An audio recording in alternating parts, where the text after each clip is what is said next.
Hello everyone, welcome back to Guide to Everything. In today's video, I'll show you on how you can play multiplayer with friends on Bus Simulator.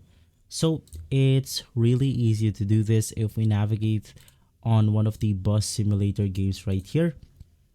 We can then go ahead and see that this Bus Simulator games offers multiplayer on their genre.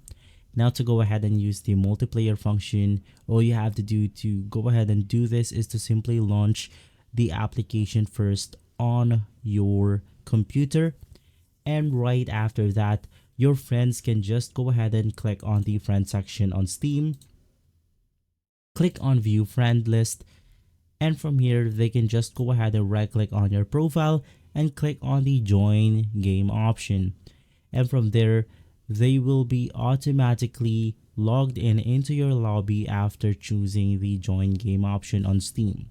And so if this guide has been helpful, leave a like, subscribe, and follow Guide to Everything for more videos like this. Thanks for watching.